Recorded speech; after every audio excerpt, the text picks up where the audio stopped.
Hey there, welcome. Episode 2. I have a problem. It's my dad's birthday today, and he's out of town with my mom. I did get him some little gifts, but there's something that I really want to get him, but I have to make it, and I don't have a ton of time. I have to figure it out quick, but I also want it to be good. Anyway, here's what I'm thinking. You should be over here filming. So this is 2 glued up 4/4 black walnut boards, and it's going to be the single leg to a tiny table to put beside his favorite chair in their living room. My dad's a very special guy. His name is Lynn Patrick. He loves pancakes. He loves food in general. To the degree where back when I had an Instagram, we would make what we called Reuben reports, which I'll play one here. Rosé all day. Hi everybody, Lynn here at the Royal Kona Hotel, looking over the Pacific Ocean and eating a Cuban Reuben. This is a sandwich that I highly recommend after 3 bites. Where are we? Make sure you take a look at this. You may have noticed that I've trimmed down a little bit. There's a reason for that. So I don't eat this anymore. And I should doubly make him something because he's essentially financed most of the stuff in this room, either via hand-me-downs or his enthusiasm of just going, you want to do this? Here. Or recently, I had an allergic reaction in here to some exotic wood. He did what any self-respecting boomer that won some money at a slot machine would do, that just has an allergy-addled son, and he bought him a Festool CT36EI, which is easily the most expensive machine in the workshop. Hilariously, it's next to my cheap as hell, loathsome Ryobi table saw. It feels like it puts me in peril every time I turn it on. Anyway, I'm building Dad this little table. Join me on this odyssey. Hopefully it works. So I drove over to Windsor Plywood, a local joint here in Bellingham. Some great guys, very knowledgeable and very friendly. And they also have this area of walnut shorts. So I bought a few, didn't buy all of those, but I bought a few. I bought some maple variants as well from that area. And then I got storing them. I put them up in my storage area because I didn't actually know if I was going to be able to do this project in time.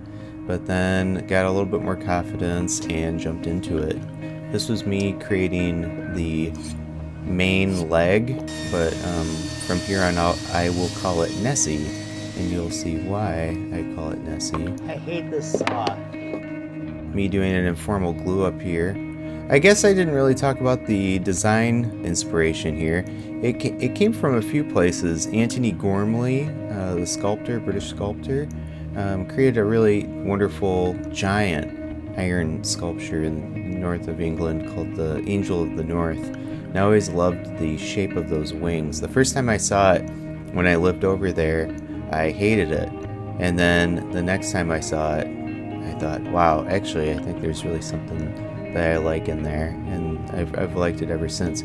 You can see here that the boards are kind of a bit rough, but the glue up did well. But all of that will be fixed in routing and a little bit of cleanup and sawing. Now you can see why I call it Nessie. Another one of the design considerations and inspirations was Frank Lloyd Wright and a lot of his Usonian designs. They were very basic and common and geometric. And then I used my little DIY router table here to clean up those edges. You can see that tear out there, but that was all going to be remedied here with some routing and sanding, so I wasn't too concerned. Again, that glue up actually did quite well. Yeah, here I am cleaning up the neck and or the leg. I keep then thinking of it now as an anthropomorphized thing, so I keep thinking of it as Nessie. That little Festool sander I love. You can see that suction there.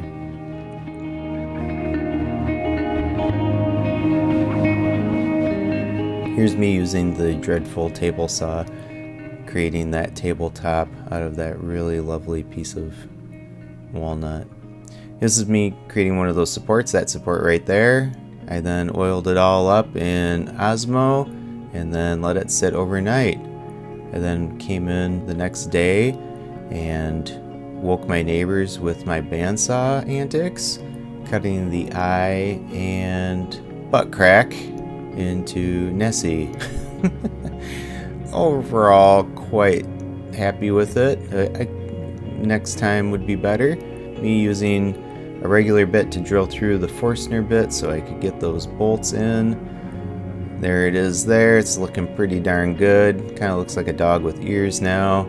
This is me testing the stability of it and me realizing that this was going to go on carpet, so it actually did need some supports. I was originally going to do a tripod of screw-in feet, but it's going on carpet, so it needs a little platform. This was kind of a bit daunting, thinking, oh, well, I only had one real shot at this, and it's kind of a thin board, so I didn't want to obviously go through it, so it took some time, and overall it worked pretty well. I really do love that top though. It's quite nice. But my screws were too long and I wasn't going to go to the hardware store. Even though Bellingham has one of the best hardware stores maybe on the planet called Hardware Sales, I think it's about 5 city blocks large. Don't quote me on that. And there's the little platform there. Used a little piece of walnut sapwood, also from that same purchase at Windsor. Anyway, overall, very nice design. It's beveled in certain areas, and yeah, I love that wood. And yeah, so let's hope Dad likes it.